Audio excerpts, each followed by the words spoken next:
Assalamualaikum, balik lagi di channel jam 12. Kembali nerusin alur cerita dari Manhwa Rise from the Rubble yang part kelima. Oke, langsung saja masuk ke ceritanya. Kembali ke kelompok sword hunting yang terjadi pengkhianatan. Shin Jian yang tertusuk tidak berdaya saat terkena serangan dari monster mutasi.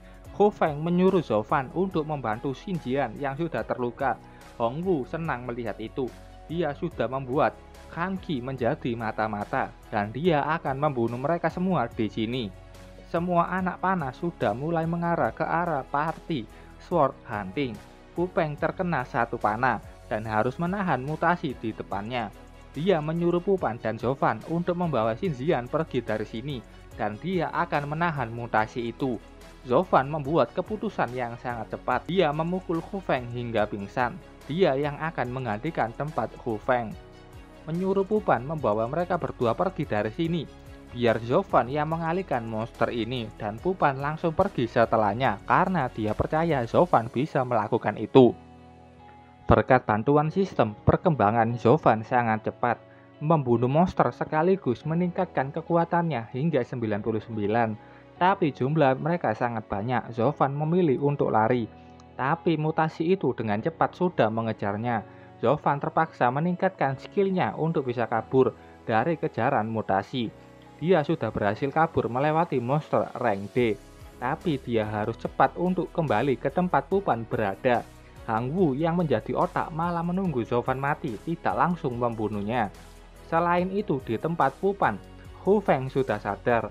Mereka terhenti karena ada jalan buntu dan saat itu ada serangan dari rubah. Pupan menahan semua serangan itu dan Zhou Fan sudah sampai di situ membasmi semua rubah yang ada dari belakang. Mereka terkejut melihat kekuatan Zhou Fan yang semakin meningkat. Zhou Fan sudah tahu kalau sifat monster ini akan balas dendam dan akan terus mengejar. Dia menyuruh untuk memanjat tebing itu. Berkat itu mereka lolos dari kejaran monster. Zhou Fan tidak bisa menahan amarahnya dengan keluar gali dan akan membunuh mereka semua dengan tangannya sendiri. Hu Feng memuji kekuatan Zhou Fan yang berhasil kabur. Mereka kaget saat tahu keahlian Zhou Fan yang naik begitu cepat. Shin Jian yang tak sadarkan diri memancarkan energi yang siap untuk naik tingkat warlord. Prajurit yang naik tingkat ke warlord disebut prajurit terbaik. Shin Jian dulu pernah cedera berat saat melindungi timnya. Itu membuatnya kemungkinan naik warlord sangat rendah. Tapi setelah membentuk tim sword hunting, dia memburu banyak monster di Ghost Range dan saat ini sudah siap naik tingkat warlord. Zhou Fan bertanya, apakah naik ke warlord hanya dengan cara membunuh monster? Hu Feng menjelaskan kalau naik tingkat warlord sama saja seperti monster yang bermutasi. Mereka mutasi karena provokasi. Begitu juga dengan manusia yang naik tingkat dengan pertempuran. Dan sampai saat ini belum ada cara lain. Saat itu hari sudah berganti, fajar sudah tiba. Mereka terkejut melihat ada sekumpulan Eagle Fox yang sudah siap membunuh mereka. 3 dari Eagle Fox sudah maju menyerang Hu Feng dan Pupan yang terluka. Zhou Fan hanya dilewati. Pupan memberi saran untuk mencari gua agar lebih mudah melawan mereka. Tapi Hu Feng mengatakan Eagle Fox sangat licik. Mereka kemungkinan ada di sarang sekitar sini. Dan mereka sudah jadi target yang akan terus diburu. Zhou Fan mendengar perkataan Hu Feng, mereka perlu senjata jarak jauh yang bisa menyerang Eagle Fox. Zhou Fan diam di tempat. Eagle Fox kembali meluncur menyerang Pupan dan Hu Feng yang sudah siap bertahan. Zhou Fan menyerang Eagle Fox itu menggunakan senjata yang dia dapat dari ular kembar. 2 dagger diikat pengikat monster. Zhou Fan dengan cepat menyerang dan membunuh 2 Eagle Fox. Tapi ada 1 Eagle Fox yang berhasil kabur. Hu Feng menyuruhnya cepat membunuh karena Eagle Fox sangat licik. Dia akan melapor ke kawanannya. Zhou Fan dengan cepat mengejarnya. Ada 1 kesempatan Zhou Fan menyerang Eagle Fox itu dan seketika membunuhnya. Saat itu dia sudah sampai di suatu goa yang dia yakini sebagai sarang Eagle Fox. Saat Zhou Fan sudah masuk dari gua itu, dia ingat tempat ini. Dia pernah ke sini waktu operasi gabungan. Bedanya dia tidak merasakan adanya aura menakutkan sebelumnya. Dia melihat ada satu cahaya yang mungkin saja itu artefak. Dengan kekuatannya saat ini, dia yakin bisa mengambilnya. Dengan serangan diam-diam, Zovan berhasil menghabisi penjaga di tempat itu. Menggunakan senjatanya yang berguna, Zovan berhasil sampai di pohon. Di sana dia melihat artefak alien berwarna hijau zamrud. Apakah ini benar artefak rank C? Zovan menyelidiki daerah itu dan ada satu Engelfog yang tertidur. Dia adalah Raja Engelfog. Saat ada kelinci yang mau memakan artefak itu, ada penjaga yang sembunyi langsung menghabisinya. Menggunakan perception, Zovan mengetahui adanya banyak penjaga yang bersembunyi. Zovan dengan mudah bisa mengatasi penjaga-penjaga itu. Dia juga meningkatkan skillnya dan mulai membersihkan para penjaga. Dengan cepat Zovan sudah membersihkan semua penjaga itu. Dia bergelantung dan mendapatkan artefak alien itu dengan mudah. Saat itu Raja Engelfog terbangun. Dia sadar kalau saudaranya banyak yang terbunuh dan hartanya dicuri. Tapi dia belum bisa pergi. Dia kayaknya lagi mengerami telurnya dan akan membunuh penyusup itu saat anaknya lahir. Zovan sudah keluar dari gua. Di tangannya ada artefak alien rank C. Sistem memberitahu kalau Zovan belum bisa menggunakannya. Dengan terpaksa, Zovan menyimpan artefak alien itu dan pergi ke tempat Pupan. Sementara itu Pupan dan Hu Feng sudah pindah tempat, tapi mereka bisa ditemukan monster-monster itu. Mereka menahan semua serangan dari monster itu. Saat itu dari belakang, Zovan tiba membabat habis monster. Zovan dengan yakin akan membunuh monster mutasi itu. Hu Feng paham dan akan melindungi Xinjian dengan Pupan. Mutasi itu mengaum.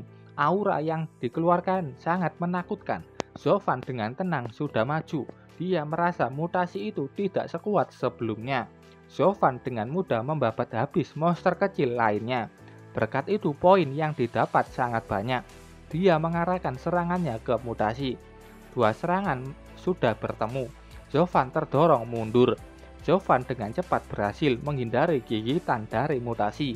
Dengan cepat Zovan mengikat mutasi itu dengan tali pengekang. Dia juga meningkatkan skillnya.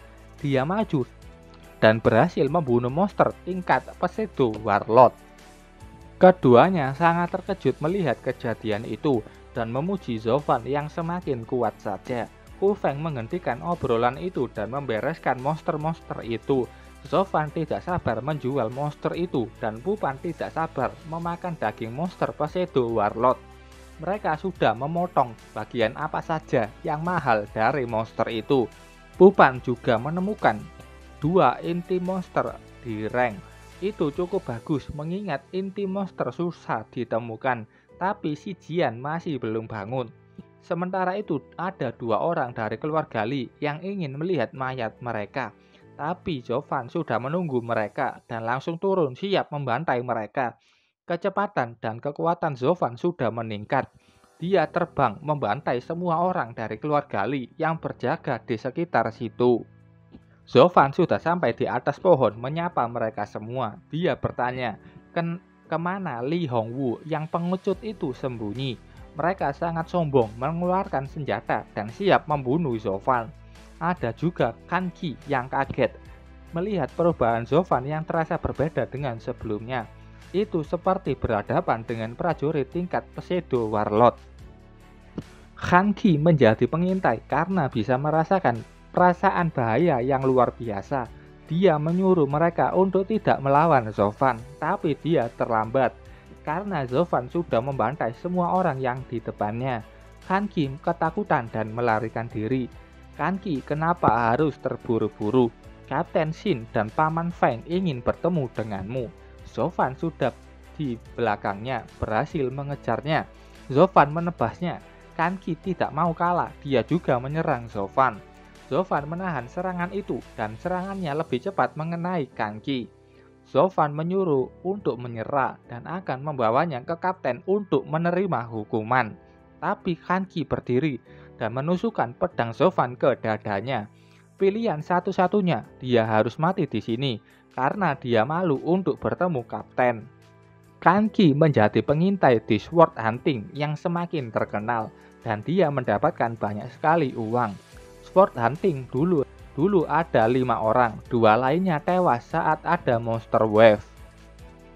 Kanki yang sudah lelah dengan pertempuran, dia masuk ke perjudian. Hutangnya yang sangat besar membuatnya menjadi mata-mata keluarga Lee. Sampai dia tahu ini hanyalah jebakan keluarga Lee. Dia menasihati Zovan yang sudah ditargetkan keluarga Lee.